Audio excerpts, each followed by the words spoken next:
This conference will now be recorded.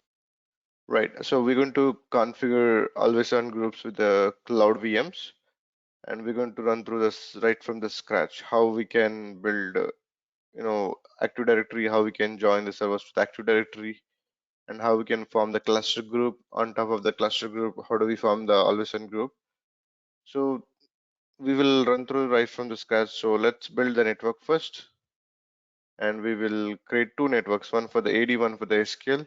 And SQL Server should be part of the availability group, availability set. Why availability set is required? AGVNet something, I'm keeping it. And availability set to protect the servers in case of hardware crash or any planned events. Anything, it is going to protect the servers, right? So that something is good.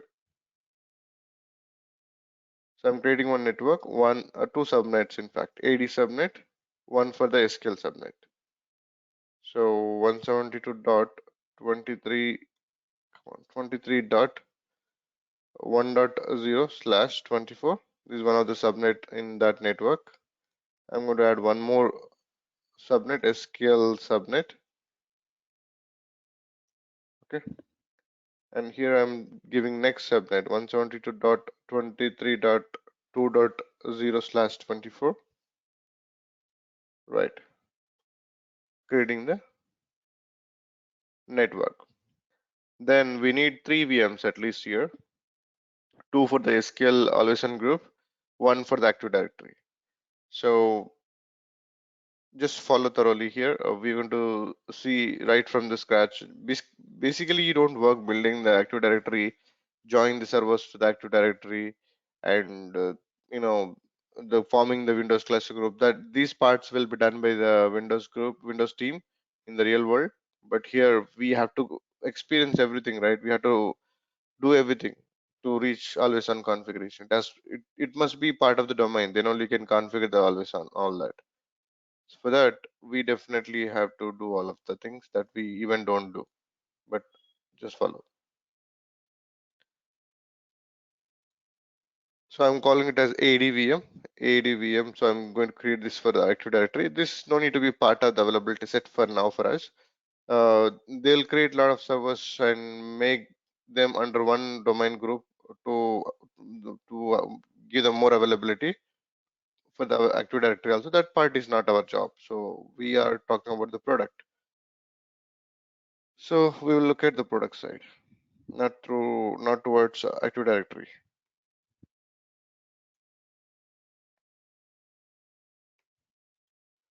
Right. So let it be this RDP ports and all open. We know that how do we control the access if at all we want. Networking, let it go into the ADVNet and public IP should be there. I'm not going through private IP with the VPN. Right. I'm going to create two more VMs. In fact, those two must be part of the availability set to protect the VM. So availability set will make sure that two VMs will not go to the same rack. That is the first thing. If in case of physical failure of any backend infrastructure issue, one of the machine at least serve the purpose. Both will not go down together. That's a good point.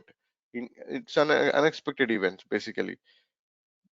Even in case of planned outages also, the availability set will protect generally to like at least one of the VM they'll make it online when they're patching the other one. So that way you can protect the server. So availability set is mandatory to add. Okay. So I'm going to just add it as ADAV set availability AGAV set. Just namesake. Always on availability set kind of. So it is supporting to uh, fault domain, which means that the servers will get distributed to at least two racks. And update domain we discussed, right? It is tagging with the server 0, 1, 2, 3, 4 again 0, 1, 2, 3, 4. When they patch the server, when they have to do and plan the outages, they will work on one of the availability that update domain. Not on all, like they'll follow 0, 1, 2, 3, 4 when they're trying to bring down the servers for any maintenance activity. So at a time, your servers will not go down. That's a good thing, even in the planned outages. So now Disks, I don't want to add much, which is fine. Networking, I wanted to load this in SQL subnet. That's it. The rest are all as it is, let it be.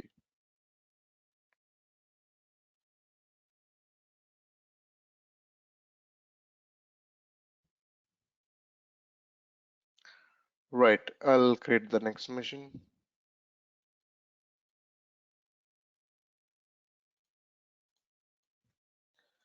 Sql VM02 and availability set must be tagged.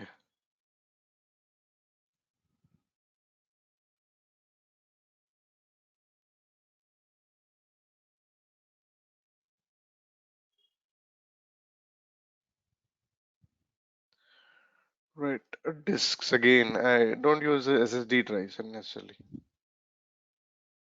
SQL subnet, that's it.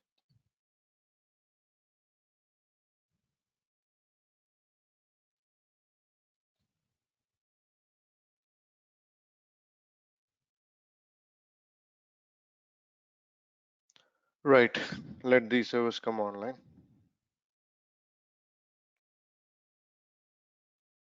First one is already running, so let's connect to that.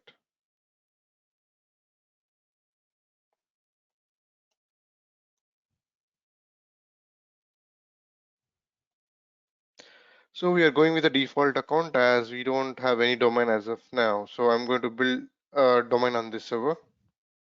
So once the domain is activated, we will not use the local accounts. We use only domain accounts for everything. So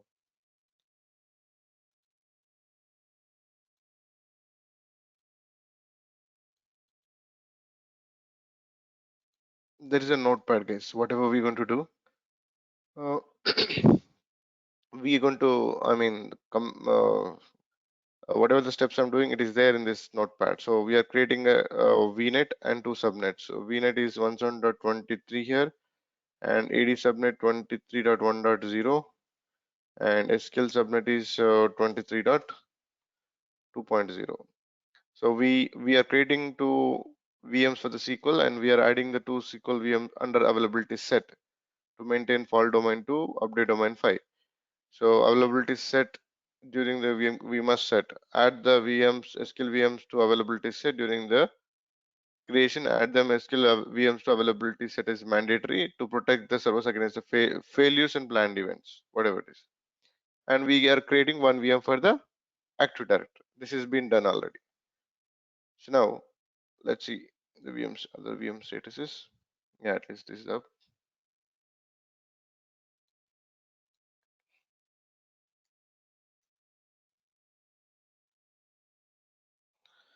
Follow it. If you have any questions when I'm doing it, please raise your question.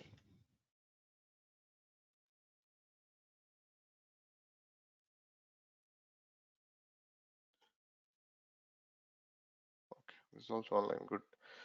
So now we'll start the configuration slowly.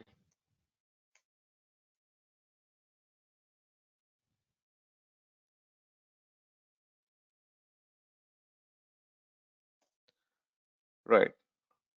So now first VM is ADVM. If you wanted to confirm the name, you can click on the local server, which where you can see the server name ADVM01.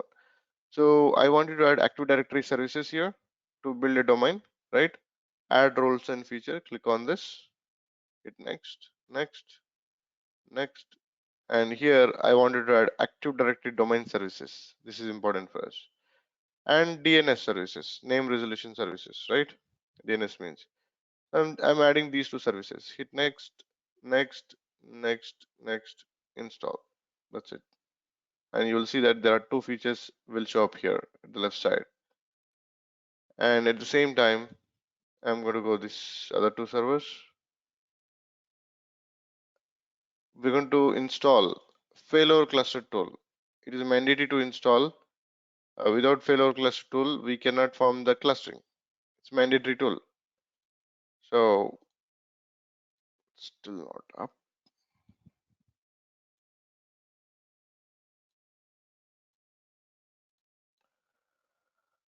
Okay, so come on. Still reading the components.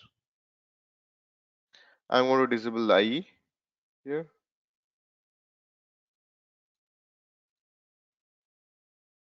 Okay, is it online? Okay, it is online. Hit next, next, next. What happened? All right. So what I wanted is Failover cluster tool. There is a tool called Failover clustering tool. This must be installed on all SQL nodes to form the cluster group, right? So let me hit that first, and this one also. So first I disable IE. We don't want this because it is going to always block your internet access. Come on.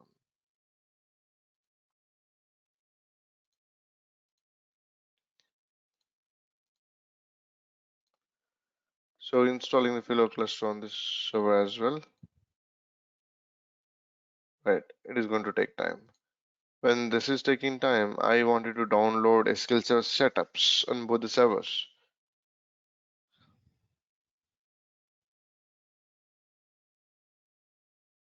First, we will install, we will join the servers to the domain, we will add the service accounts as domain accounts, and then just follow it, the entire flow.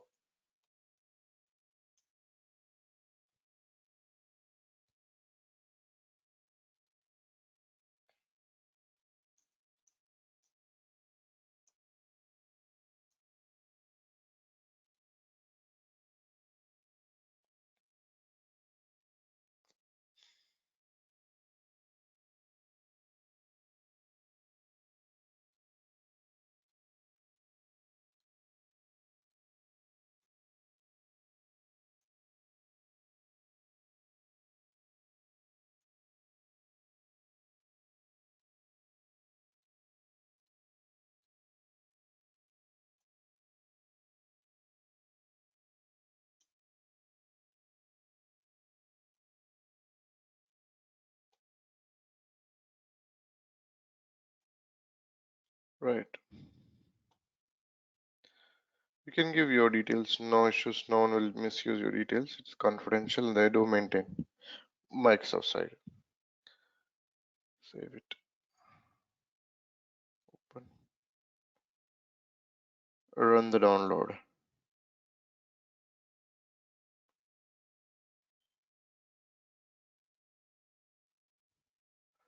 I'll do same thing on this machine as well.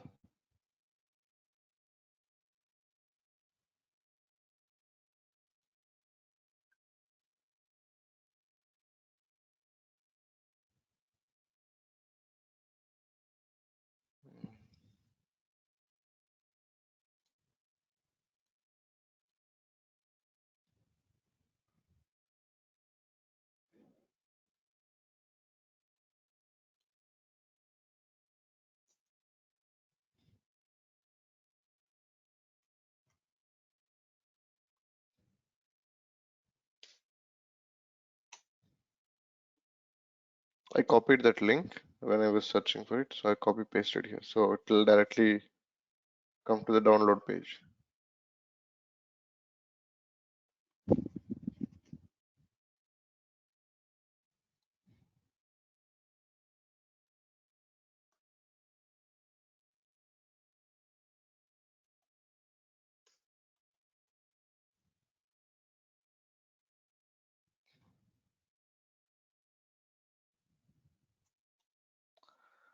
Fine. So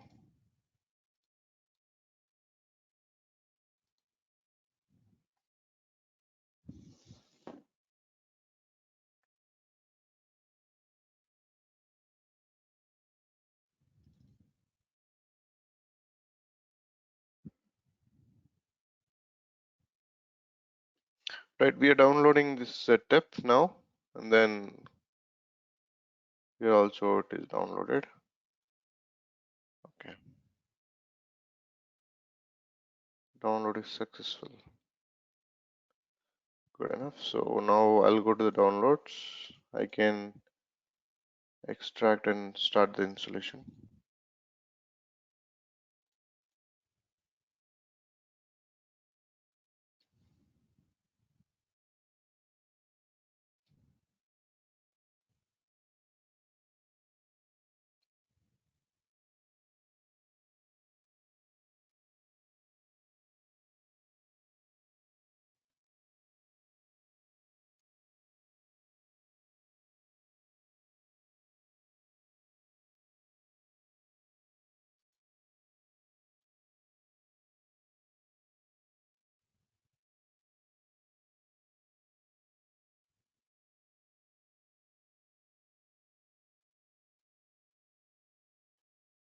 So the standalone installation, use the first option itself. On top of that, we'll form the AlwaysOn group. Evaluation edition, accept the terms. Right. Same thing I'll do here as well.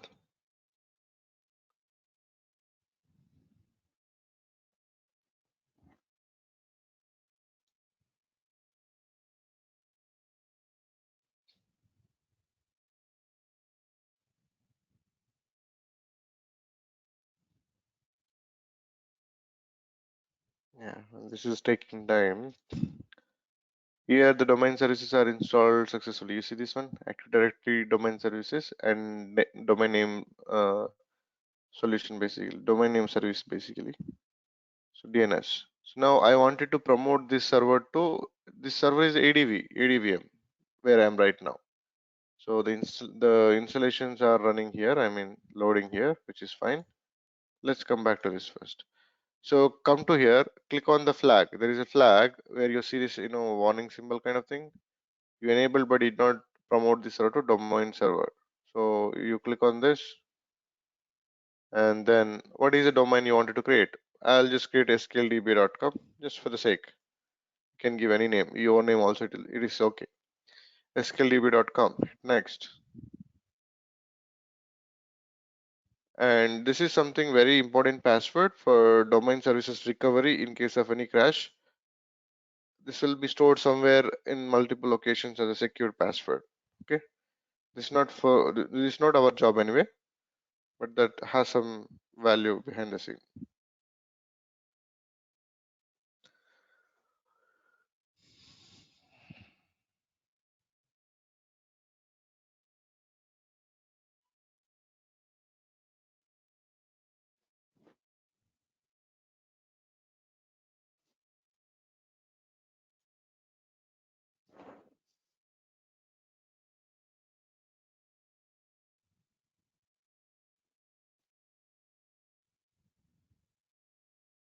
All right. So domain services, it will become a domain server now. sqldb.com as a domain. So this will take time. It will install and the machine also get rebooted automatically after the domain is installed, which is fine on this one. Let's come back towards SQL installation. Hit next, and full text search, SQL replication, backward compatibility, and client tools. This is enough.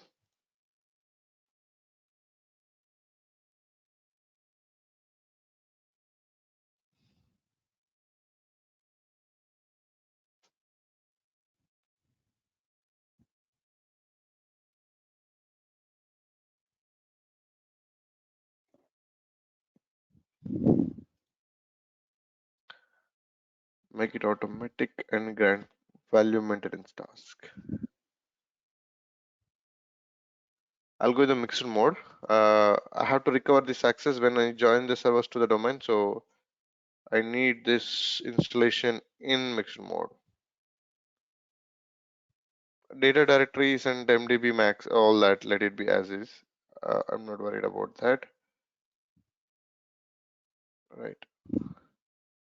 This installation will take time, and here also I'll progress.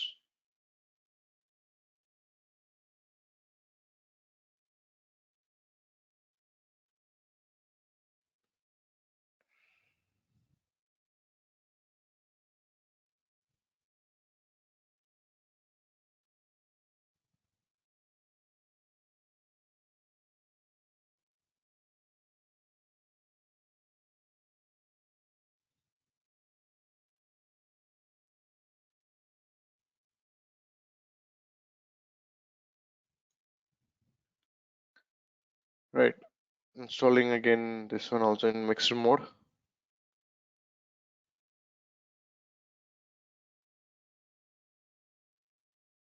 Right.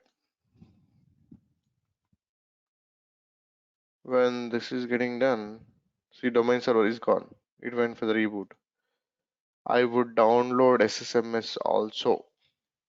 Right. That is also needed for us. Download.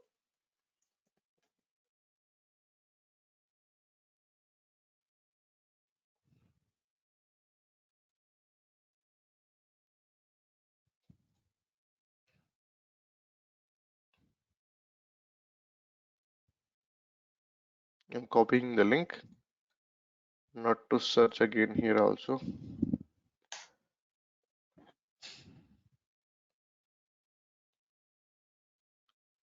Right, so when these are happening, let's come back to domain server side.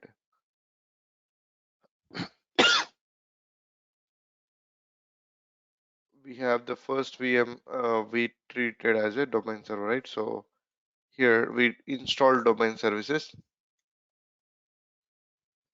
As it is installed with the domain, I don't go with the local accounts anymore. I'll go with the Sql DBA / Ravinder account. See, it is going through that domain because we installed that domain on that server actually. You have to use the same password what you have used during the VM creation. Okay. Ravi, where we use the domain password? Domain password when I said recovery, Yeah. that will be done when they restore some services back on to the domain. Okay. So that we don't use it as SQL DBA. You don't need to go that far actually. Sorry guys. So we don't Windows. need to go there. It is important for them. Okay. Generally, it is taken care by Windows team. Huh? Right. You don't install the domain. You don't configure all of that. Ideally, it should be done by Windows team itself.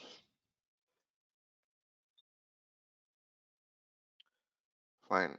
This loading the user profile for the first time would take time. So we have to wait for the at least 1 or 2 minutes.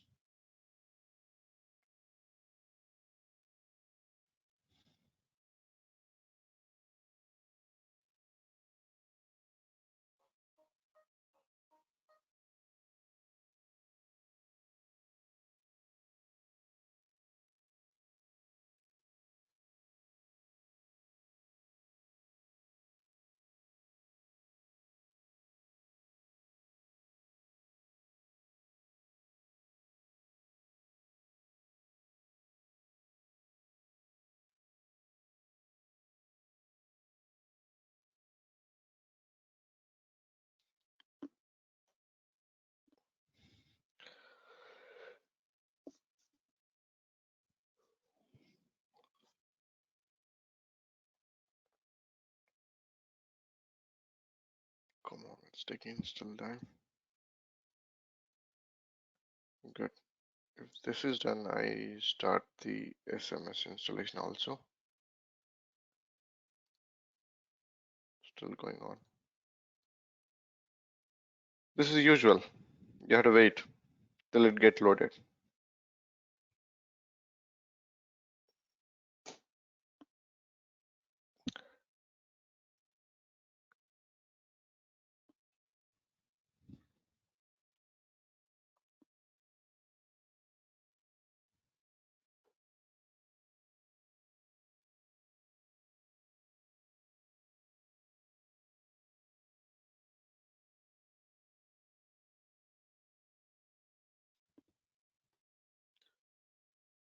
Still taking time. Okay, this got finished, so let's trigger the installation here also.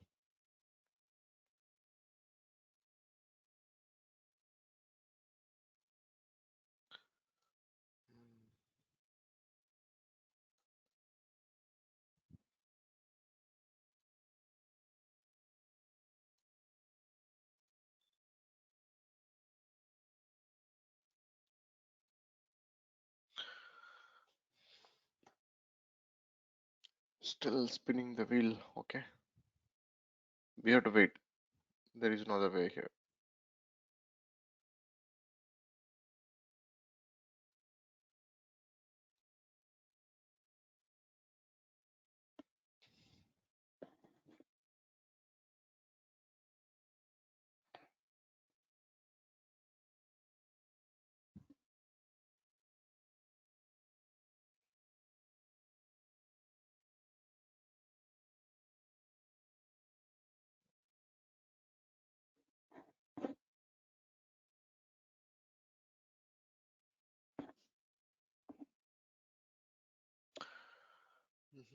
It's taking longer than expected actually, but we cannot do anything to make it speed.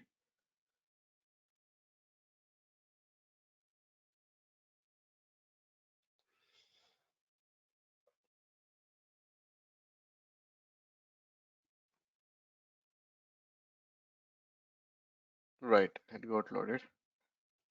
Good enough. So now we logged into a domain administrator, enterprise administrative account, the account which installed the domain. By default, that account will get the enterprise privilege on the machine. Okay. So now,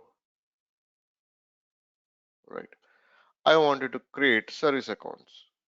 For SQL Server must be running under domain accounts. Then only you can form the AG groups. When the SQL Server services are running on the local accounts, you cannot form the AG. First thing, you cannot form the AG. It's a prerequisite. You must be the machine should be part of the domain, and services should be running as part of the domain accounts. Then only AG is possible. So for that reason, what we're going to do, we're going to join the other two servers here. First, I'm going to create service accounts and one DBA account to simulate DBA privileges here. So let's go to this flag.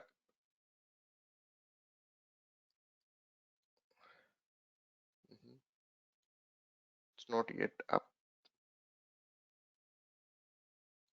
Okay. I need to see. Okay, Active Directory Administrative Center. Click on this Active Directory Administrative Center where we can create the service accounts. You don't create the service account at all, but yes, we have to do here to achieve the desired configuration. So now I'm going to create users.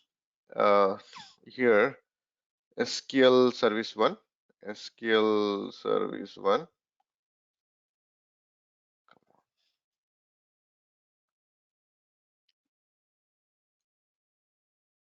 And I'm giving a password. These are all service account. They should not expire actually. So password never expire.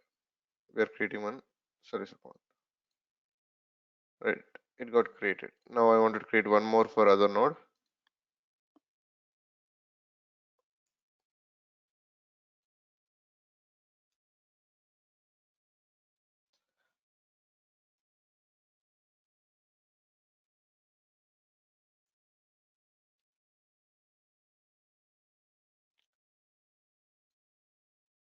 Right. We're going to create a DBA account, which we're going to simulate the privilege that DBA can have it. So I'll make it as SQL DBA, maybe DB admin, or what do you want me to say?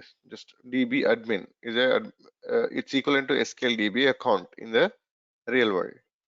I'm going to give the privilege to that account.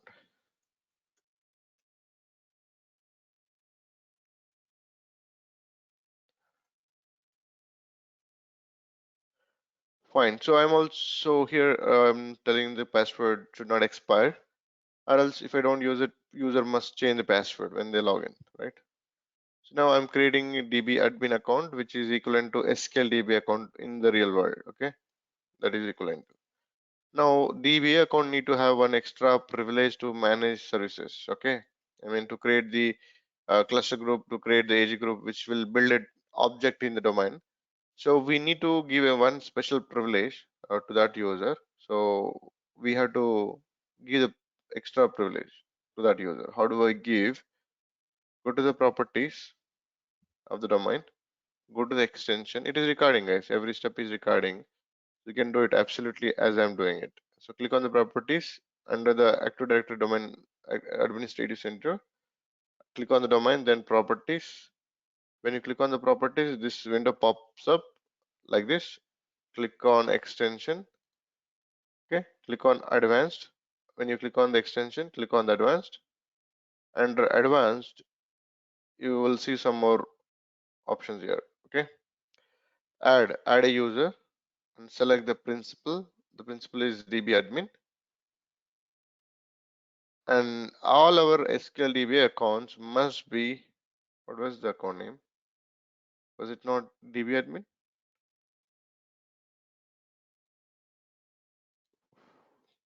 Really?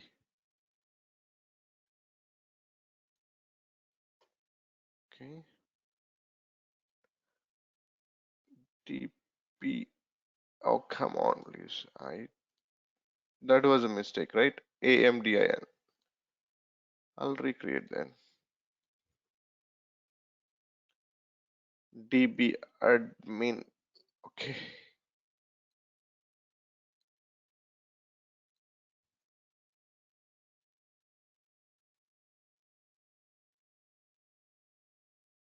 Fine. So now again I'll do the password won't expire kind of. DB admin, right? Now click on the properties, extensions, advanced, add, select principal, DB admin.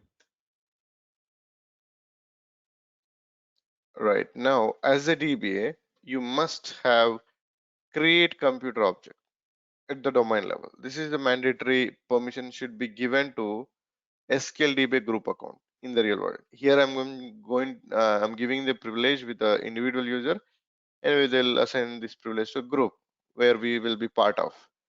Create computer object must be given to a DBA. That's mandatory privilege. Fine. We are prepared with accounts. Next, what we need to do as a next step, if I go to server manager, if I go to Active Directory users and computers, as of now, it's just an empty domain. We did not register any object with it. If you look at here, there is no computer as of now. So I wanted to add the servers to that domain. So close this. Also, what? Yeah, close this. I wanted to join these two servers into the Active Directory. So to join the Active Directory, you must add Active Directory IP as a DNS IP on the machines. Then only it will detect the domain and they will get joined.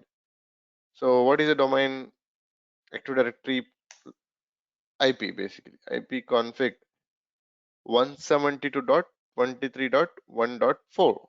Now this I'm going to populate as a DNS IP on the SQL nodes 170.23.1.4. So come to here, go to server manager. Under local server, you get the Ethernet IPv4. Click on that and right click properties. Here IPv4 protocol, right? Internet TCP IPv4 properties. Here there is something called DNS. Here you need to update that domain server IP basically 172.23.1.4. It must be correct. If not, it won't reach the domain. 172.23.1.4, right? 172.23.1.4. Okay. As you once you add it, click it OK, then it won't respond. It will get unresponsive. You have to restart to get the machine to respond again. It will respond, but you have to restart to take that into effect. So come to here again. I will do the same thing here. Ethernet, right click properties, TCP IP, select properties here again, use a DNS server, then 172.23.1.4, right? This is what is a domain server IP. That's all. You did this, then you must restart. Okay, you must restart those two VMs. So how do I restart? I select both the VMs at a time and restart. That's it.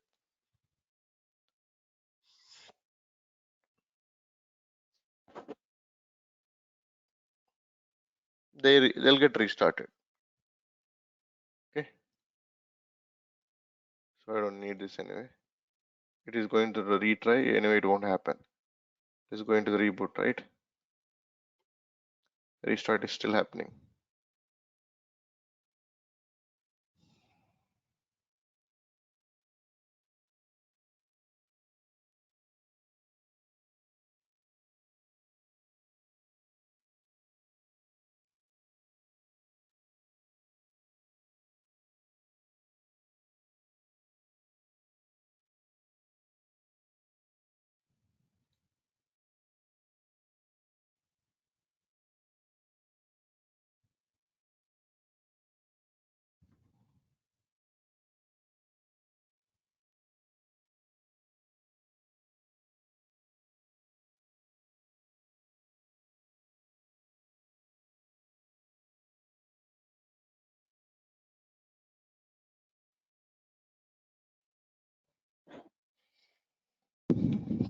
it is done.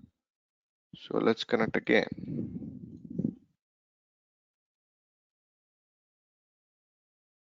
Everybody joined? Not all. So we have only one domain which we connected. Now I'm connecting to the SQL VMs now. So I'll still go with the local accounts only because these VMs are not part of the domain yet.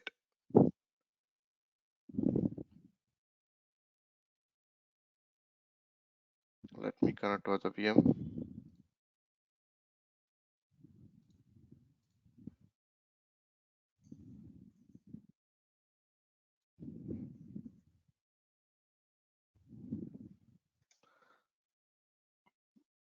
Right, so come back here. First, I'll join the machines to the domain. They are in the work group as of now, right? These machines are under work group. So click on work group and change the domain. So domain is, I'm going to change it as sqldba.com, which we configured, right? So as we updated DNS IP as a domain IP, that's why it is reaching and it is asking that to give the domain details. And who can join this machine? Enterprise administrator. So I'm the enterprise administrator because I configured this domain. So now once you do this, it will get joined to the domain. You can see here in the domain Active Directory, there was no computer before. Now you have the computer. SQLVM01 got joined to the domain now, right? This got joined. You can see that welcome to sqldb.com domain. Click it OK, and this is where you need to restart the machine. You need to restart, right? The same thing I'll do with this machine also. I'll go to here. You have the work group and join this to the domain again. sqldb.com. Come on.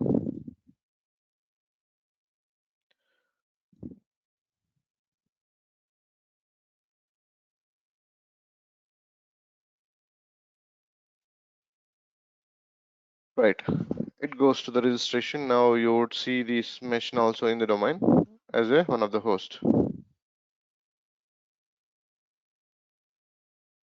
Right. Now if you look at here, if I refresh, I got the both the machines under the domain. So now as the machine got registered with the domain, you can log in with the domain accounts, whatever the account you have it here. Right? You can join with the domain users with the to the machines. So now what I'm going to do, first I'm going to log in with the enterprise administrative account. The reason behind is we created service account, we created a database DBA account, but they are not part of the local admin group. You cannot take the remote as long as your account is not authorized. To authorize, your domain group must be added on the local machines as a local administrative group. I mean, your account or group should be part of it to get the RDP rights to enter into it. That's how it works, right?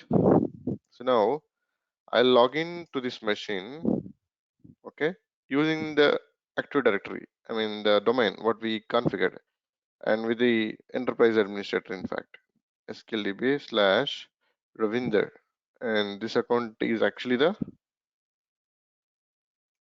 enterprise administrator. You can log in, of course. Now I'll log into other machine.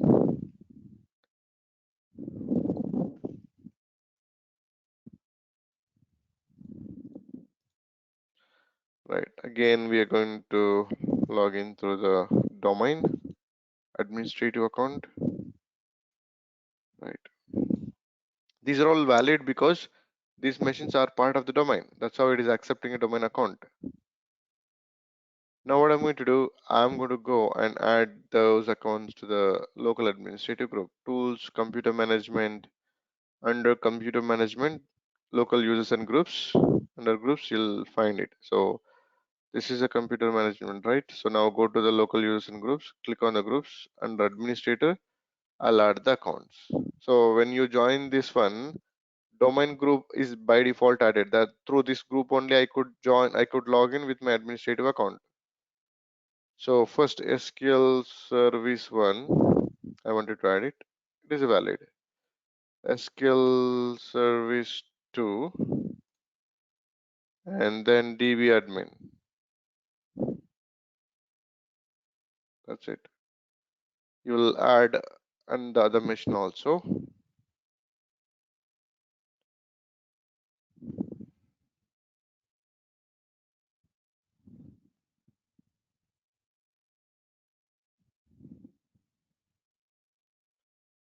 Right here. Again, I'll add SQL service 1, SQL service 2, then DB admin. Right now, I don't want the administrative account anymore. I'll log off, use a DB admin account to do the entire configuration to simulate real world SQL DBA privilege. We can do it. We need to have a create computer object. This is a permission missing sometime. You will see that the object already exists. Object create computer object permission denied. There are multiple errors. You'll see it if you don't have privileges. Create computer object privilege. So now I'm logging with the DB admin account now. SQL DBA slash DB admin. This is a equivalent to our SQL DB account. Okay. Password. Right. See, it is going through because VM is part of the domain and user is also part of the VM.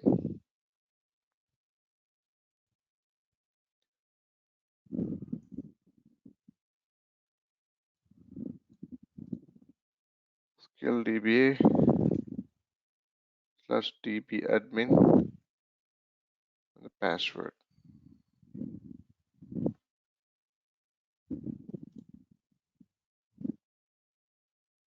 Right, so now we can progress further because we got the account to do and everything. And what I'm going to do first, I'm going to open configuration manager and SSMS. Same thing here.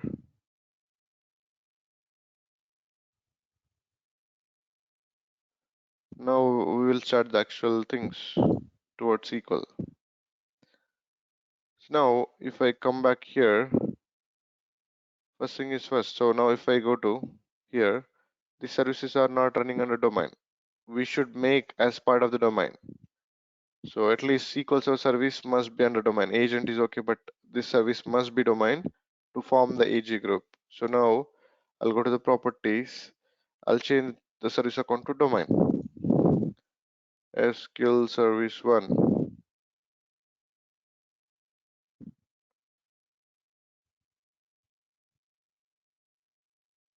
Okay, I did not select the domain. Okay, this is our domain, right?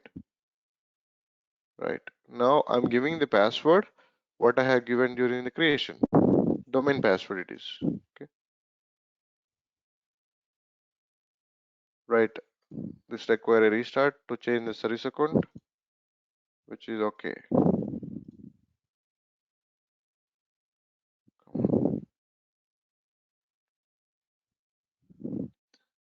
Was it applied?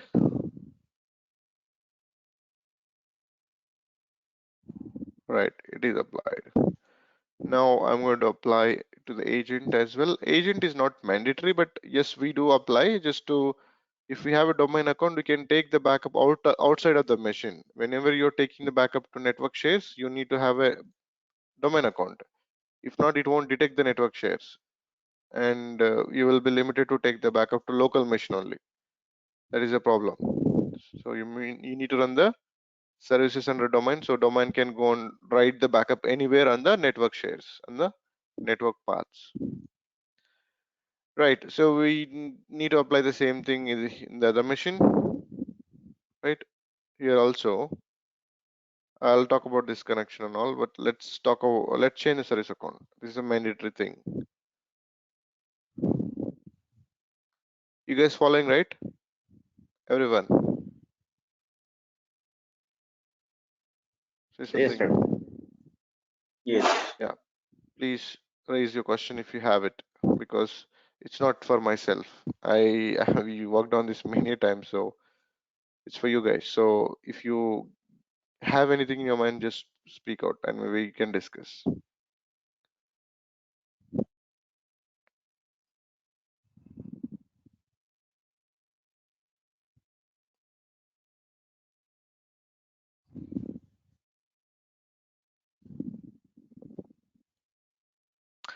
Right, I'm changing the skill agent as well quickly. So here I'm using a skill service too. There I have used one.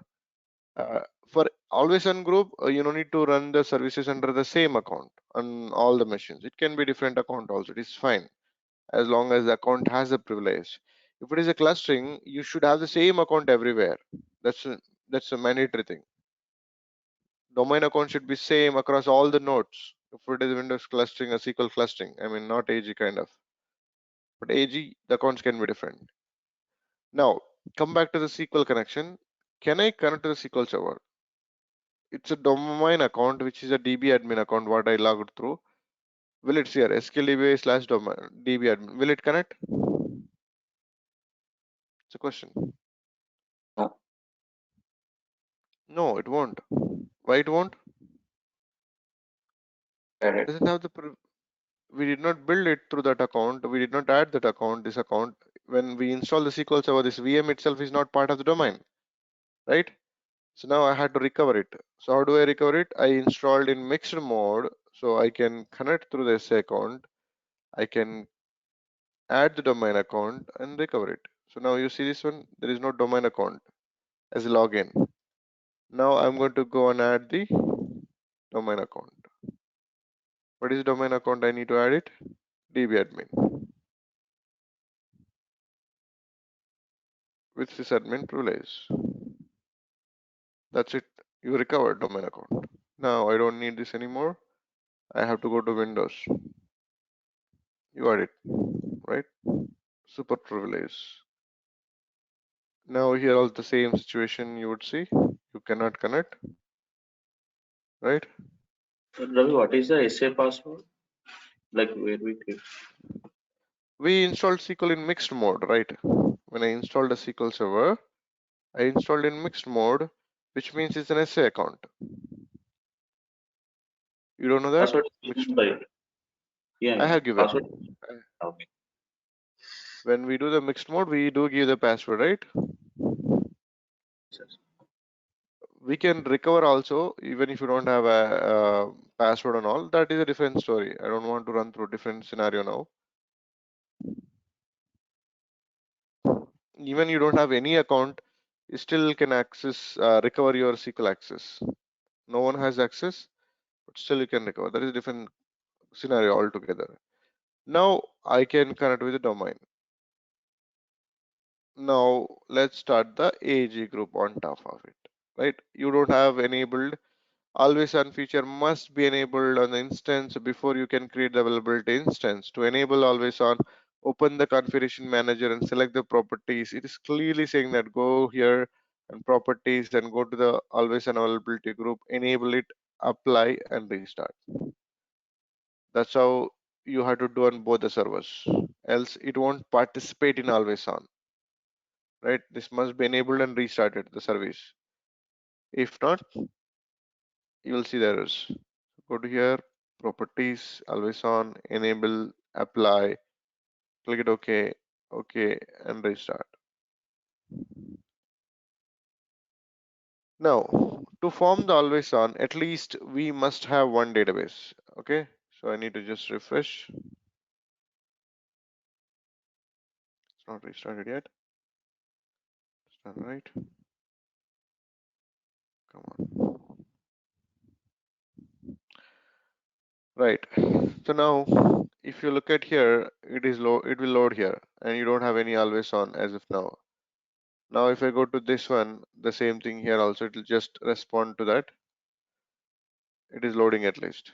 Now, if I'm trying to configure always on without a database, I'm just giving a SQL AO AG something. If I hit it, Okay, it is not taking me to the next. Why? User database on this instance of SQL. Select the user database to go ahead. So I need to have at least one database to create AG. At least one. I'm creating one. And at least you must take one full backup to join again. Let's do it. Some whatever it is, just I'm giving a name. It will throw the error. Full backup required. I cannot select this database. Okay. This database lacks full database backup. Before you can add this database to availability group, you must perform a full database backup, right? So what should I do to make it work?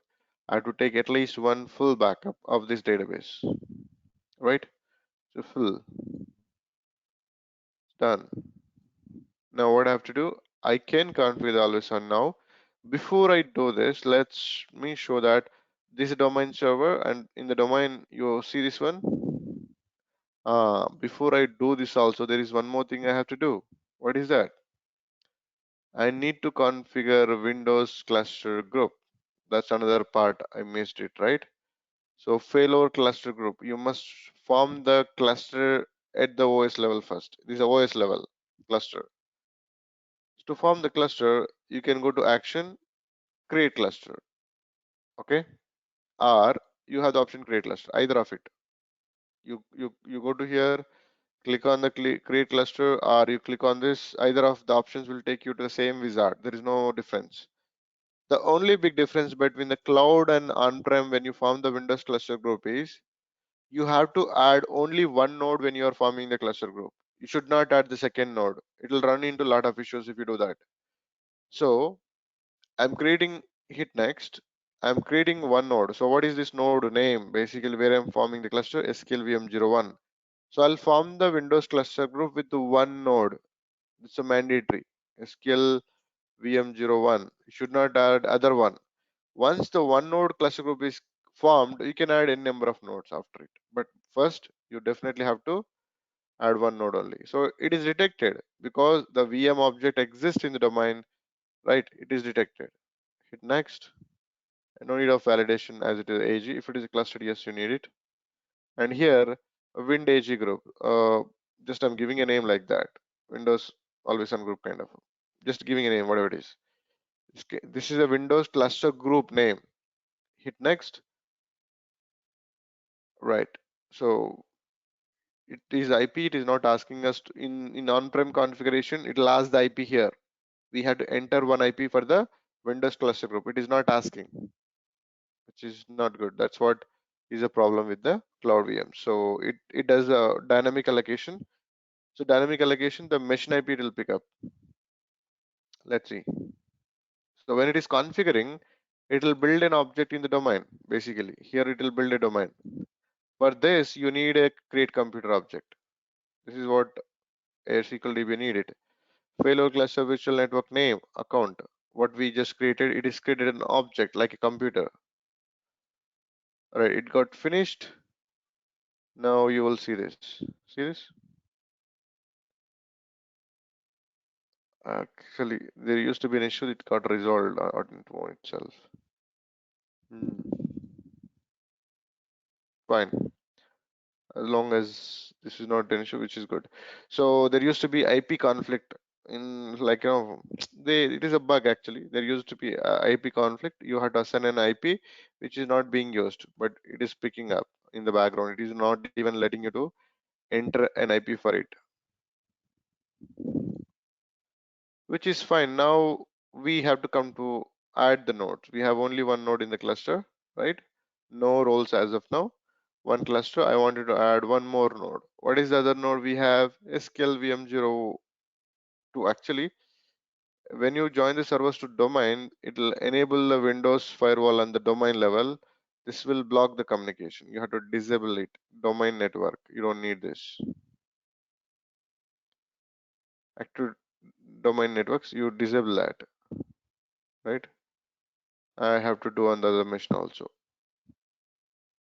This will make the communication issues actually. So disable it. You don't need it. Only I'm disabling a domain level firewall, not others. So Ravi, we disable this in real world also. Yes, we have to. Yeah. You don't need to do this because you have firewalls, other firewalls also, which are restricting the access. Okay. So can't we join two missions at same time, Ravi, for a No, you should cluster? not do that. You should not do that. The problematic thing is here is it is not asking you the enter the IP. If you add, it will run into, like you have to destroy the cluster again. You have to rebuild the cluster again. That's how it is. It will run into a lot of DLL issues. The background, uh, it will create a lot of issues. Actually, I have seen that. I mean, what you have to do? You have to add one node first. If second, once the cluster is built with one node, if you have 3 or 4 nodes, now you can add it.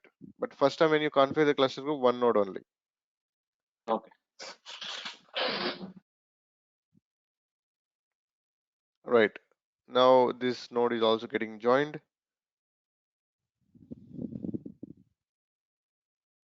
You can see that it is joining this glass symbol. You see this one, right?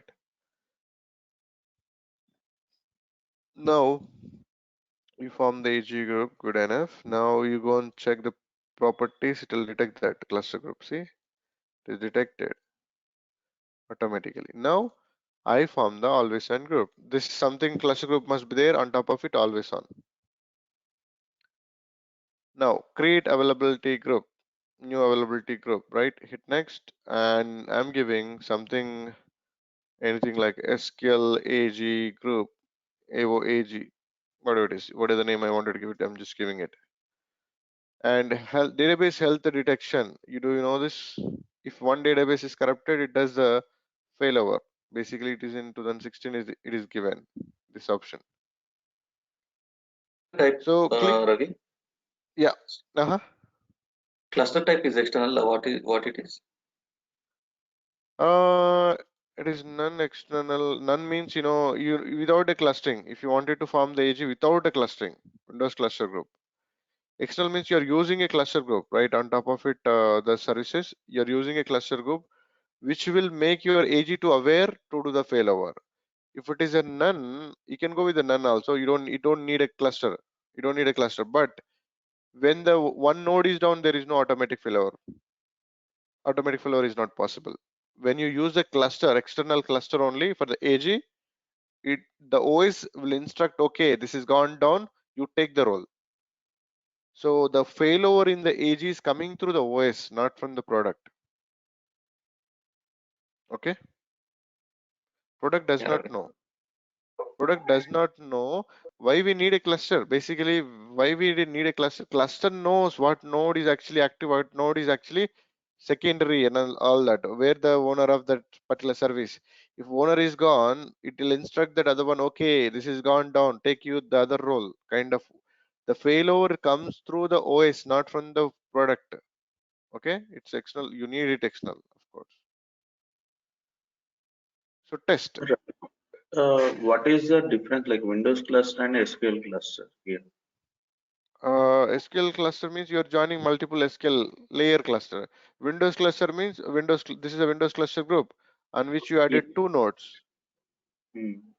Whereas On SQL top cluster SQL on top. cluster, we are joining on top of the Windows cluster group. So Windows cluster group instruct the SQL to take the ownership to the one of the node all the time. Okay, if you don't use a Windows cluster group, there is no instruction. There is one node is down, SQL does not even know that one node is down. It has to come from the OS side, from the cluster group. SQL doesn't have that smartness to detect that one is down, kind of. It is knows through the OS operating system cluster group. Without Windows cluster, we can set up the like always on like using SQL Yes, cluster. yes, but that has a lot of complications. There is no automatic failover. It's like a manual that can create the data loss and all that. No one does that Okay. because cluster does not cost you extra. Cluster service does not cost you extra. So right, hit next, and here I'm going to add the next node.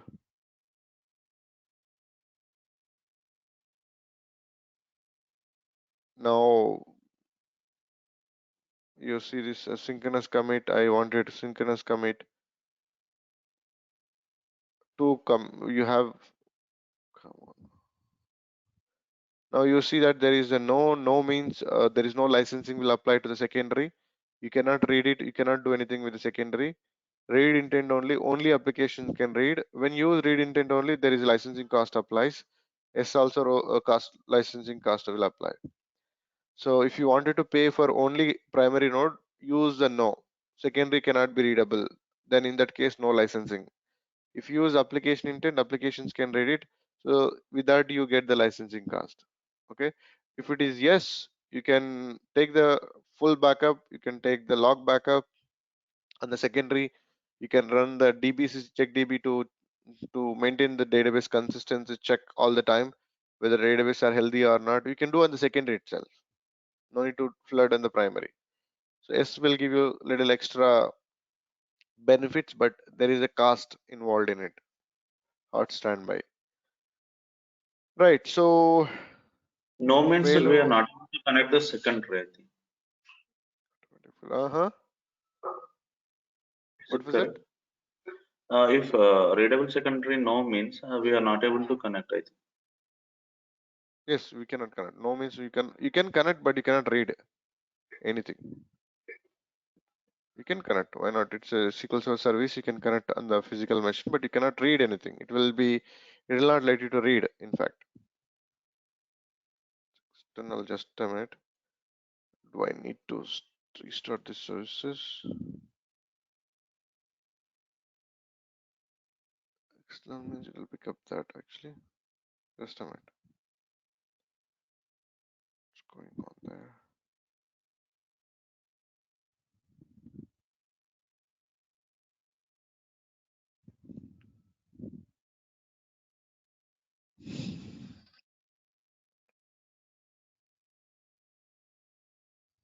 It got created actually.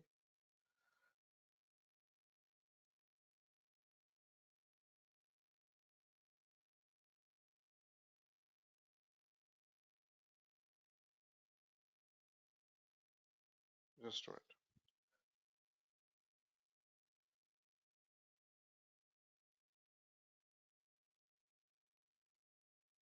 Okay, this is what it is. Okay.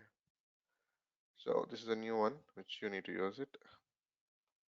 SQL AOAG something. Next and select the database. Hit next. Add the other node to connect. Right. Okay. Oh, external. Okay. External itself is. See, as I was not restarted, external. I have to check on this. External Windows cluster group. Windows Failover cluster group. This is what I was I had a doubt on this. I mean, when I was doing it, failover was external. I need to check. External means I thought of cluster group, but it's not. Windows failover cluster, you must see this option. So I configured Windows cluster group after I enabled the AlwaysOn feature. So that's why it was not detected. That's why I went ahead and restarted the services. Then it is detected this. External in the sense, I guess you don't need a cluster group. Without a cluster group, you can go ahead. I guess this one. I think there is some third-party clusters, right, Ravi? Earlier, previous versions, I am not able to recollect that name. There is some, we used to configure SQL FCAs with third-party clusters, actually. Maybe they have provided for that option. No, Sql SCS is to failover cluster, the previous cluster groups, SQL cluster groups. That is a different story. External, I did not even work on this. Maybe I have to check on this. It's a good thing.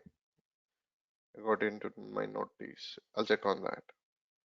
Personal, I did not explore that side. Okay. Now automatic failover. Previously it was showing external. That's where I got it out. How it is saying external kind of.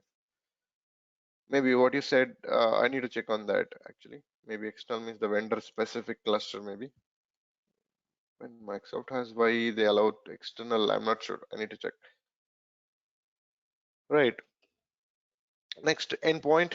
Endpoint, if you wanted to change the endpoint number, 5022 is a port, you can change it now. for security reasons if you want. Backup preference always prefer secondary, always. I would say don't use any replica, don't use primary, don't use secondary. If primary means you can only take the backup on the primary, you can secondary means only take the backup on the secondary. Prefer means you can overwrite if you want, but by default you can take the backup on the secondary. You can instruct that ignore the like preference of the backup. You can take the backup on any of the node. I am going to talk about this. We have a discussion. Use always prefer secondary. Here we don't create the listener. That's the main difference here. We don't create the listener. We will get the listener through the load balancer. Okay. Auto seeding means it will initialize the database automatically. You don't need to take the backup, nothing.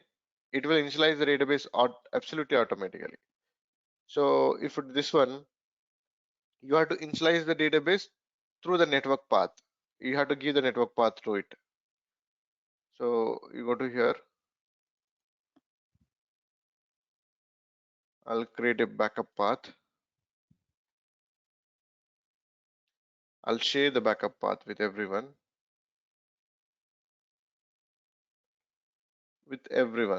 Add it and give the read write.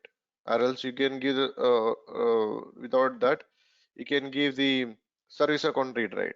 That is also possible. You can give everyone temporary. It is temporary only. We don't take the backup every time. The heck? Okay. This is the network path.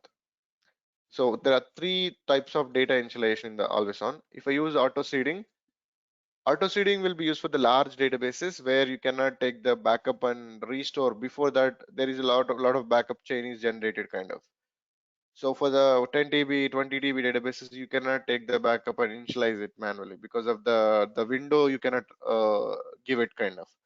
The automatic seeding, what it does, it will take the VDA backups in the background, even you don't know that where it is taking kind of, and it is server to server, it will transfer and move the data to server to server.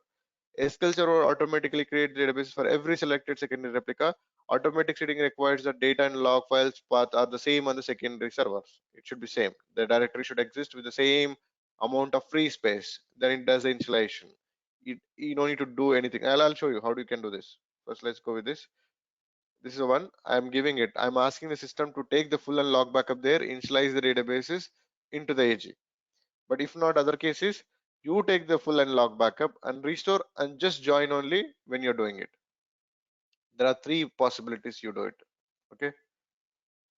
So hit next. So listener, there is a warning. There is no listener. It is saying that yes, there is no listener. You cannot configure the listener like that. You have to come through the load balancer. That's the main discussion for us in the cloud. It is as usual, right? All steps are almost similar like on-prem, but the listener concept is different.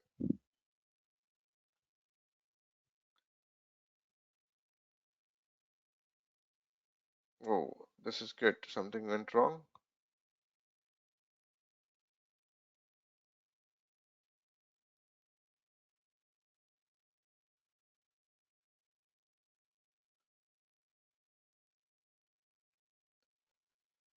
Failed to create availability group.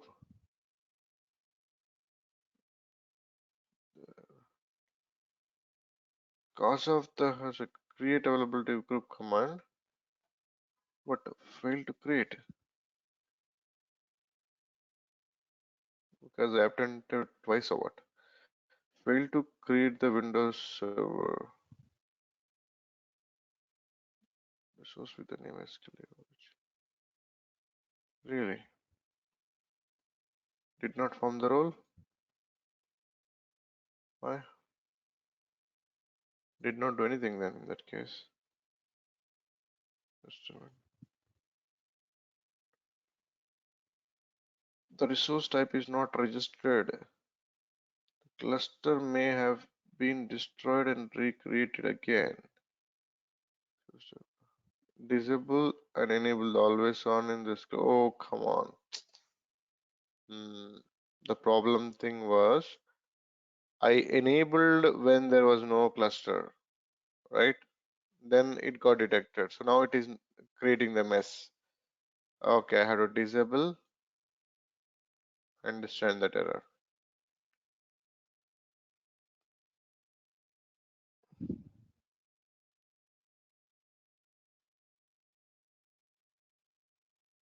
And re-enable on both the nodes.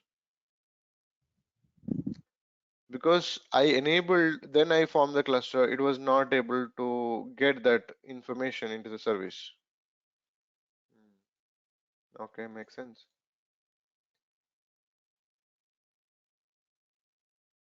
Which node did I do that? Okay.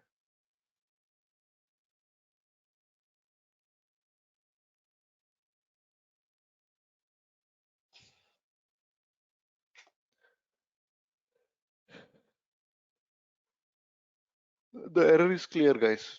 If you know how to read the error, mostly you get the answer in the errors itself.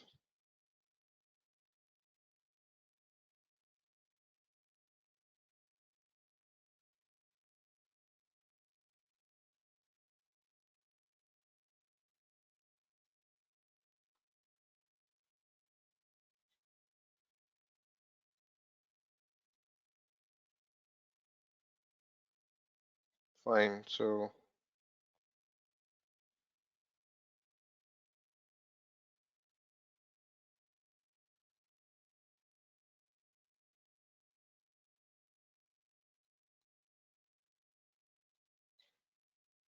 if you see this error, the cluster may have been destroyed and recreated again. To register the resource type in the WSFC cluster, disable and then enable always on SQL Server configuration manager, clearly saying that. So that's what I did it. So let's reconfigure it now. It should not go through any. Does it generate the backup in the network share?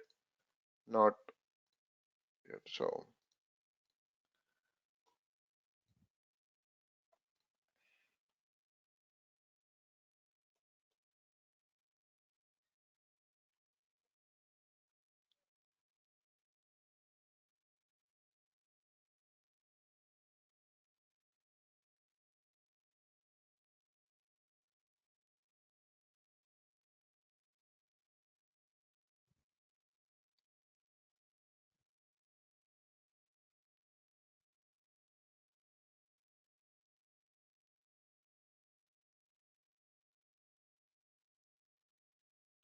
should go through now. Right. See, we could rectify that. Now you see the same thing what you see in the on-prem except the listener. Things are absolutely same like on-prem except that, like listener concept.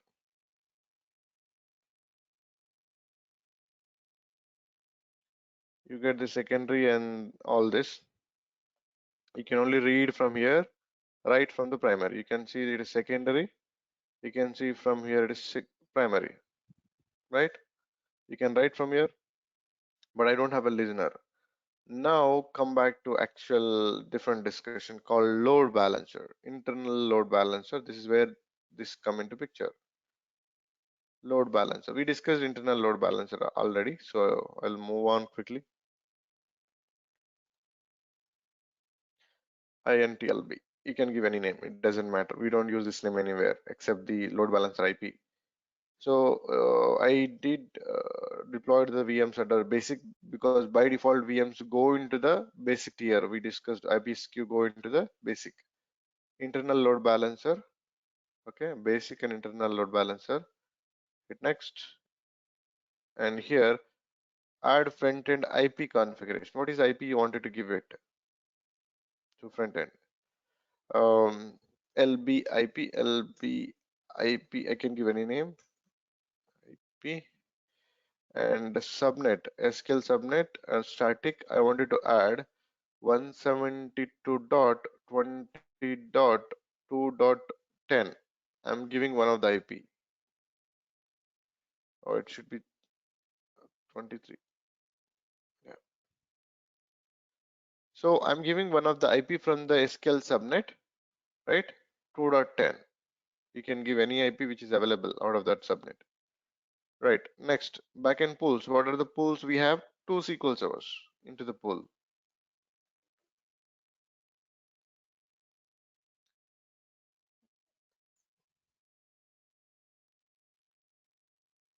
These two VMs, right?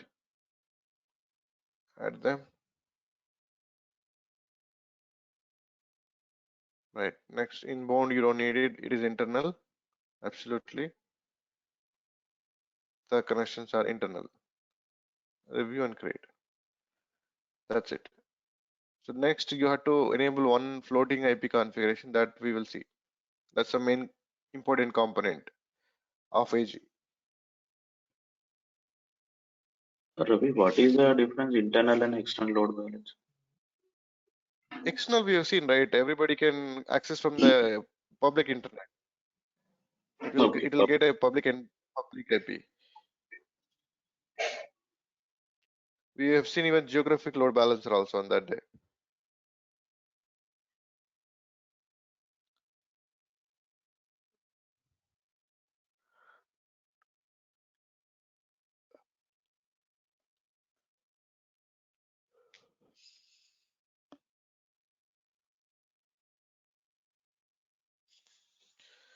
Right. I have a So this question. is done.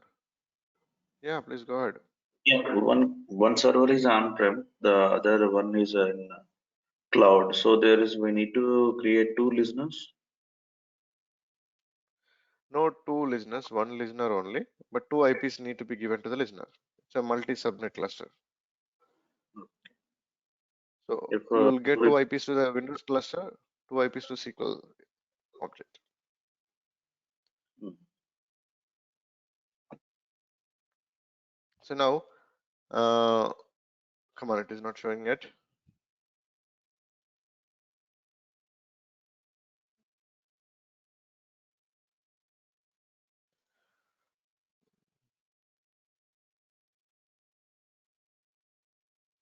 So Ravi, in case of on-prem plus Azure always on, we also need a load balancer there, or will the Windows failover cluster only do the routing? If you are involving cloud server, you have to build a load balancer. Even if it's single Okay. node also, it is recommended that your listener go through the load balancer only. Okay. Is there any reason why we are doing this, Ravi? Like only in cloud? That's even myself also have a question. Why did they made this unnecessary process is a question. It is highly recommended you have to go through the internal load balancer only. If not, only one node act like a primary, other node is always secondary. When the failure happens, connections will not go through. It will fail. So only the load Okay. balancer will take care of the routing of the connection.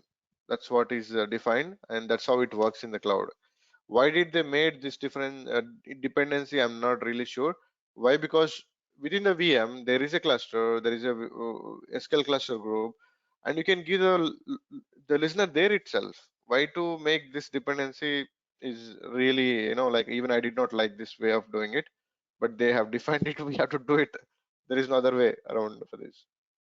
Okay. Okay. So only this step is different. The other steps of configuring the read-only routing, they are all Same. same as on-prem only, right? Absolutely. That's Okay. correct. Health One more prob question I must be configured. Yeah, go ahead. So, Ravi, generally for clusters, in addition, they also recommend Microsoft best practice is to have a back-to-back connectivity. So, can we create something of that sort in Azure, or Back-to-back connectivity means network, both the directions communication. you generally, no, it is like you have different modes of communication between the two VMs or two servers, right? One would be a management traffic using which clients or application access the server, and there would be a dedicated connection between the two VMs only. Uh-huh. If you So consider like two physical servers, there is a cable that connects. It is like even if your management network gets choked for some reason, or it goes down, your back-to-back connectivity is still there, and unnecessary failover correct. doesn't happen. Yeah, but that's something hardware level. Product level, you don't have anything. Hardware level, that is. You're giving it Okay. at a hardware level. You don't specify anything that sort in the product. It is a machine level feature, right? For the communication point, you're giving two links. One is dedicated, one is Correct, web. correct. So that is So something a generally, hardware. Hmm. will we be able to add additional links to a VM, Ravi? Yeah, see, NIC is something which should be in a network card, right? So that Correct. is something like one is down, other one it will pick up. It's something it's self-intelligent. You don't need to worry about something has to go through this and that. One is down, Okay. one is will be picked up at the hardware layer redundancy. That is not from the product end. In product, you don't mention anything for that, Oh, okay, okay. right? The health prob. I'm just closing this. A health prop we need to create. There is a health prop port is given for the SQL health. Basically, they defined a port here 5999. 5999 is the health prop for the SQL port. That's Microsoft defined. It's not something someone. Microsoft defined a port for the SQL health prop in the load balancer 5999 and give the same interval as is. There is one extra configuration you must do. If not, creating a load balancer doesn't make any sense. If one option is missed, what is that option? Floating IP must be enabled. If not, failure happens, it won't connect because the floating IP is not enabled. So load balancer does not know that the new owner connections will fail. In the load balancing rule, there is one option which must be given. LB rules, you can give any name here, doesn't matter. So here front-end IP what we defined and backend pool what we defined already, and port SQL Server port is 1433 which is listening in the background. This must be 1433. Health prop, and here there is something called floating IP. This you missed it. The entire AG functionality will change. If the failure happens, no connection can make a connection to the right copy. They all will fail at a time when the failure happens. You must do the floating IP. Why floating IP is required? When one node is not responding as a primary, the other one is picking up. When another one is picking up, IP is getting changed because the entire machine is physically changing for the response, right? So that has to be detected by the configuration to give the new IP as a response. So if you don't do this, then you are configuring the load balancer in the background to know this concept only. When the IP get changed, it has to know. So the load balancer also don't know, which is equivalent to, I mean, you did not configure the load balancer. If you don't enable this, it makes the entire configuration invalid. So you definitely have to take this. Add it. What is the ideal time here? Timeout? Ideal timeout here is even I'm not pretty sure on that area. Let me come back again. It will give some information. And Network what is the side. exact health probe?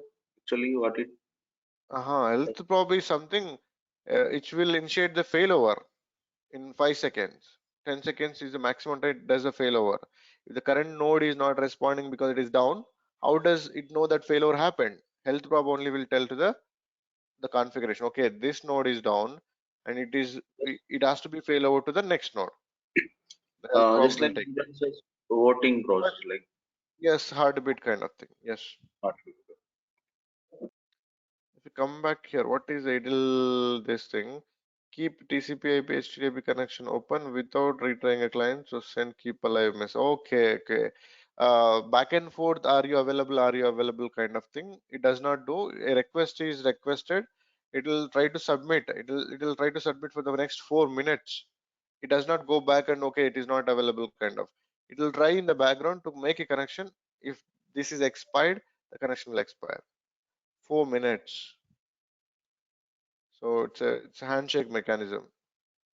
When someone is making a connection through the web server to the IP, that web server the connection will wait for 4 minutes at maximum to fail it, that connection. Else it will keep spinning the wheel until that IP is available and pick the connection and process it, kind of thing. Getting it right? You made a call to the database server, there is an IP interface where it is listening. The IP is not listening for some reason. It will spin the wheel. It will wait for the IP to be available. Within 4 minutes, if it is not available, it will expire. But for 4 minutes, it will keep waiting for it from the web traffic. Getting a point? Yes or no? Yes, yes. We can increase the time also, I think. You can increase, but you should not. If the more weight will be there, right? They have to see what is the problem. Minimum 4, but that's good, I guess. You can increase if you want. Right now, the load balancing is done. We're done load balancing side. There is a PowerShell script to make this load balancer work. You don't have a wizard for this. I'll explain. It's not tough.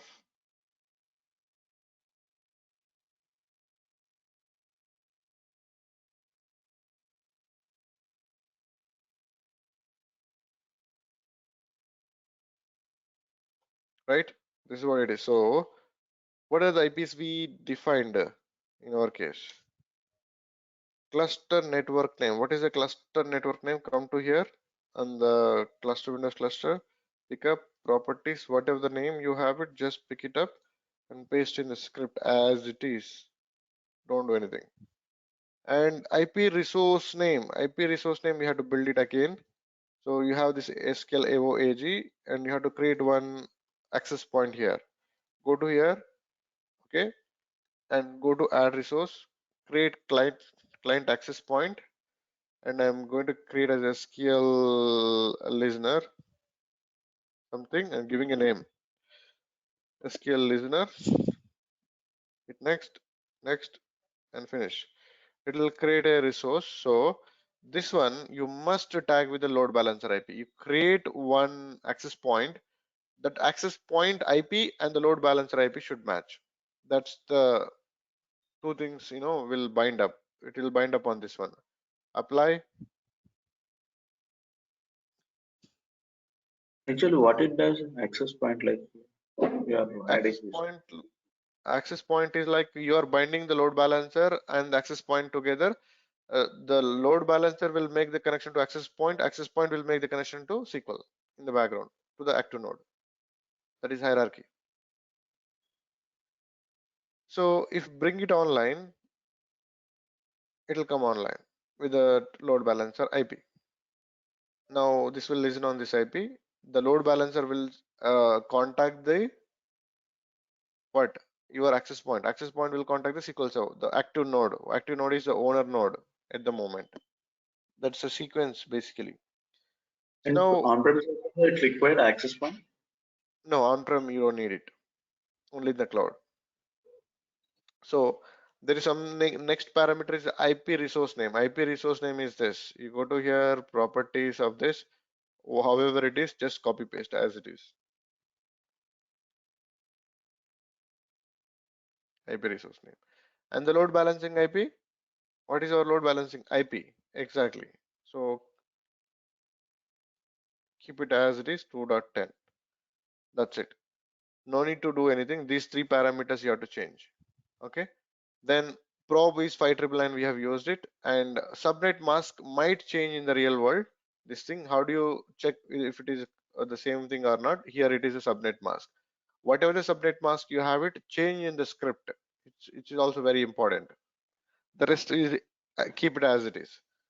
The rest you have to just cluster network name, IP resource name, the load balancing IP, and the subnet mask. These are the four things you have to change. The script has to be same everywhere in the real world also. Okay. Absolutely same. Pick up the script in the PowerShell. When you're running, this should be made offline. You should take it offline when you're running that. It's recommended. So now go to the PowerShell. We are executing VM1, this one. Anywhere you can execute VM2 or 1. It's a shade, right? So now I'm running this script as it is. So it did not give me any error, which means it went fine. I can run the same when it is online also. It will throw the error. Error means it's not an error, it's a warning. When you run the command, you have to start and stop, kind of. If I run the same thing, I'm trying to run the same command again. See what it is saying? The properties were stored, but all the changes will take effect until IP is taken offline and online again. So as you run it again, I have to make this offline and online again. It's mandatory. That's why it should be offline when you are running that command, so that it won't give the issue. Now I made offline, I'll bring it online, then issue is resolved. Will resolve. So now if I look at the SQL, I don't have the SQL listener yet, right? I don't have the listener yet. So to get the listener automatically, what should I do? I go to here, I'll go to the properties. In the dependencies, you must add that access point as a dependency on the SQL AOAG. Apply, click it OK, then you get the listener. See, you got the listener now. Now this act like a listener for us. SQL listener, right? SQL listener. See, it is connected. Now what I'll do, let's do the failovers and test it how it really working. So this secondary right now. This is a primary right now, right? This is a primary anyway, you get to know. Listener always connect to the primary. If I create a database, new database, testing database, if I'm creating it, where it will create? On the primary, see? On the primary. Obviously. Why? Because this listener is connecting to the primary. That's what I wanted to prove it. It is not in the secondary. Now, if I do the failover, it is two database it is showing. I can do the failover from listener. I can do the failover from the primary node generally. Generally, you can do the secondary also. You can do the failover. It is possible. You can go here. You can initiate the failover from the secondary also. But we generally do the failovers from the listener or primary node. But there is no harm. You can do the failover from here also, from the secondary also. There is no harm in it.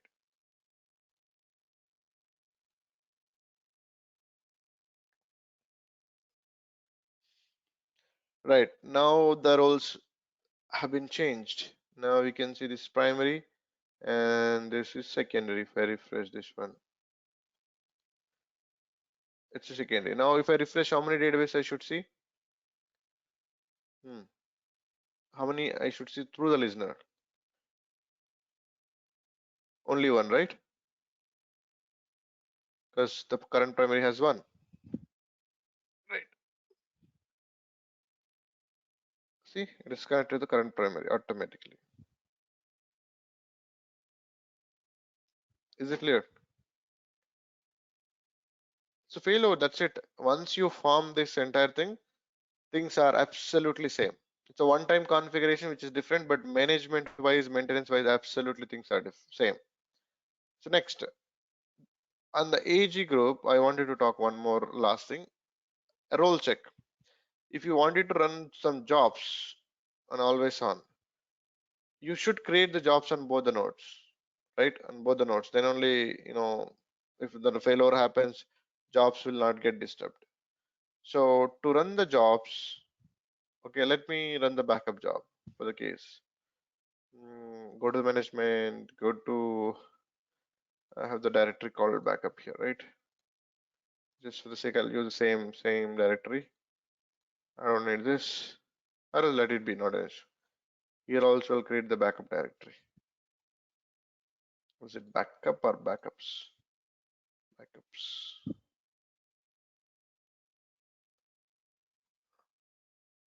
This is the last topic for us. How do you make your jobs run on both the nodes? Respect to the only it has to run only it is the primary. So this is something very important. Managing the jobs. So if I run this script, what I have, so it runs only on the primary to the success. Okay, this is secondary server. It is failing with error. If I run this job only on the primary, it is successful. That's how the script works. It went what SQL VM02, and what was it? This is secondary replica. Do not continue. I think you failed over, right? VM01 you are running. Sorry. Just let me check. I did not, I guess. primary. This is primary replica. You can go ahead. This is secondary replica. No. What the? You're running AG, Korean VM01, right, Ravi? That is secondary. AG. Let me check here now again. This is a What is primary replica. Ravi? What is the AG name here? Same. Oh yeah. That is the problem. That's correct. That's correct. AOAG, SQL AOAG. Good catch. It has to match to validate that object, right? Right now it is successful on the primary. Now on the secondary it will be failed, right? This is how it is. If you wanted to run the job on the secondary, make the secondary here secondary and here also secondary, and here is the primary. Just things you need to change it. That's it. So it works in both directions. Now this will run only on the secondary. Okay, it is primary failed and the secondary successful. You can switch it as needed. Where you want it to run the job, on the primary or secondary. If it is a primary, just change it again. Primary, primary, and the secondary. That's it. The script can be changed like this according to the need. If I run this, it is failed on the secondary. It runs only on the primary. So this way you can make the role check. What is primary kind of? Now what I'll do, I'll do this is the last What it topic for us. does, Maybe exactly what it does this script actually? What is the purpose? it will check the before it runs the job, it verify that is a primary or secondary. The job need to run only on the primary. That is my requirement. And whenever the failure happens, the job should exist on both the nodes. You should not keep the node dependency, right? If failure happens, the jobs does not are there on the secondary, it will be a problem. So you have to build anything on both the nodes, like if you are creating a job. So, but it has to run only if it is a primary. That's a condition. Okay.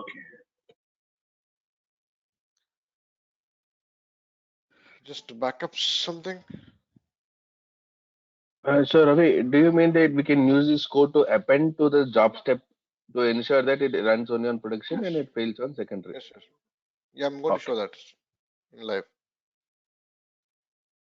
Toolkit is not Yeah, ready. we make it as a step one, like before running any job. Good. Yeah, that's what. I'm not using the cleanup, just I'm showing you how the backup runs. You know that maintenance plan, how you guys build it, so I don't want to talk about that for now.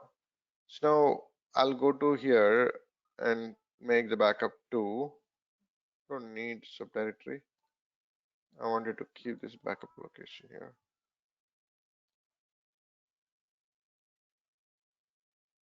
Come on, please. Right? And there is something called preference. Okay. For availability database, ignore the replica priority to take the backup on the primary. If not, it won't run the backup. You must check this one to run the backup on the primary. Select. You selected and you must save it. All right. Now I'll do the same thing on the other node. Maintenance plans, right? This is a remote host. Here also backups, whatever it is, doesn't matter. Name doesn't matter for us.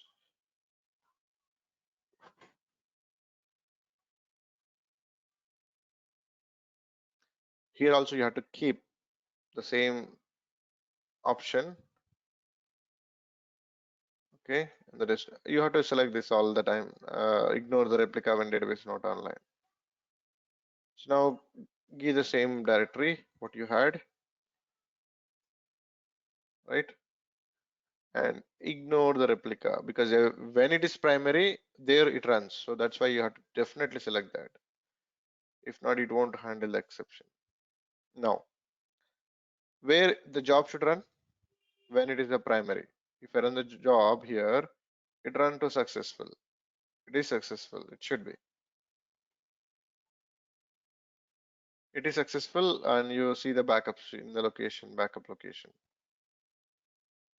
What happened? Yeah, no backups. Did it give it different directory or what? Oh, sorry. This is VM02 is the primary where I run. Now I go to the backups here. Here. Yeah, it took the backup here, which is correct. So now if I run the same backup, come on. If I run the same backup on the secondary, it will fail. Which is secondary is this as of now, right? This is secondary, you can see that. Now if I run the job, this would fail. So failing a job is something, it is unhealthy, right? You should not run, you should not fail unnecessarily. So it should fail if it is genuine. So it is failed. A job is failed. It throws alert. If you have a monitoring tool or anything kind of. It is a known issue. Like you cannot run the backup on that one, right? It is not backup restore not suspended because it is secondary. Because you preference you took from the configuration. It only runs on the primary right now. So now I wanted to keep a step this step to validate that primary and run the job. Don't fail it unless still really failed. So now if I go to a job, same job, I'll add the step as a new step, one extra step, AG role check. AG role check. I'm keeping it. Okay, this is a primary, then only run. So now you have to first run this one, not that one. So I have to bring it up. There is an option, move step up and start the job from the first step. Again, people do forget this is very important. Start the job at the first step. And here you have to do one thing, exception, and advanced in the first step. Unsuccessful, go to the next step. On failure, if it fail, it will fail when it will fail when it is a secondary. So quit the job reporting success if it is failure on the first step. On the second step it is failure, genuinely it will throw the alert. That is a different story. So in the first step, if it is successful, go to the and run the job. Okay, if it is failed because of it is secondary, quit the job reporting success. So this way you have to configure. So this step will manage the job not to trigger if it is not a primary, and it won't fail the job also. If it fails on the next step, if it is a primary, it goes to the next step. If it fails, it will throw the alert. So that way you absolutely manage it. Whatever the primary, whatever the secondary, job goes to success, or failure notification also will be given out. So that way you don't keep the node dependency basically. I'll show you in action. Role AG, role check again. You have to move it up and has to execute from the first. And on this one again, you have to do the same thing. If it is successful, go to the next step. If it is failure, quit the job reporting success. Click it OK, click it OK, you're done.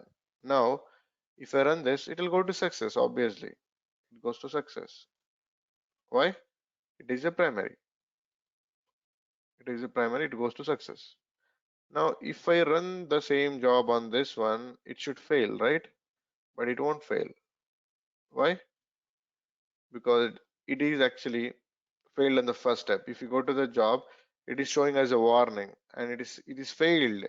It is failed on the first one because the job won't continue on as it is secondary.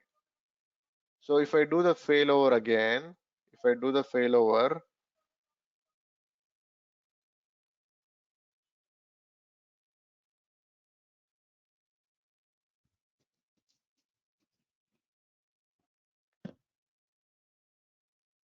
all right. So now you did the failover. So what should happen to the job here? If I run it, what happens? It goes to success because it's primary.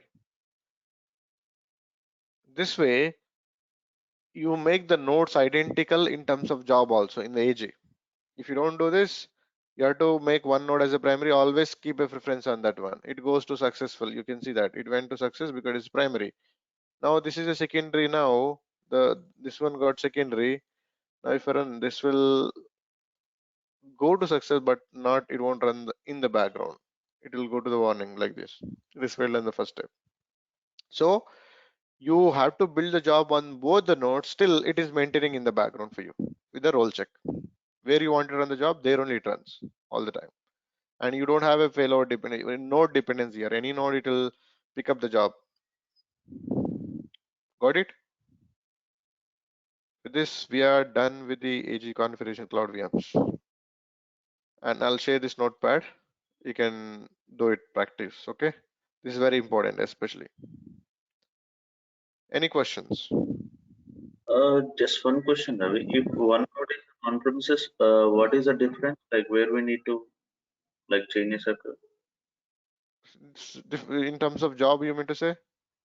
Job configuration, like Same. configuration. Configuration, it will change. Two IPs you have to give it to the cluster. Here you have to give the two IPs to the this one. Applies. It is not here. Two IP ranges you have to give it.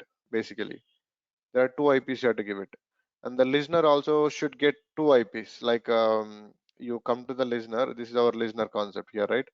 Here you will add one more IP to it. You have to add one more IP. So it listens on the on-prem network. It listens on the cloud network. Wherever it is primary, it goes to that network and listens. Okay. You have to add both the networks to the listener. Or else you can add also from here. You go to the listener.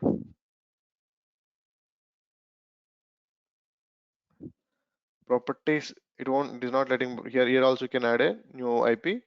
Here also it works basically. Okay. That way it Okay. is. Ravi, we Okay. executed. Sorry. Good. Ravi, we executed one PowerShell script for the listener, right? What actually it do? It binds the load balancer and your access point. Okay. That's it. And Ravi, let's say if you're configuring in different subnets, right? So we have to, do we need to open peering between them? Yes, of course. You have to. The network need to communicate, right? Right. And also, if you're deploying across the other regions, right? Again, we'll get the data rates, right? Change data transfer rates, right? Yeah, of course. You enter region, one region to the region, charges are there. Within the region, you don't find it. If you have a private endpoint, if you don't have private endpoint within the region, also charges are there. Okay. So generally, we do in the one region, in the same region, we'll use AGs, right? In the real time. Right. Mostly depends, situation to situation. Right.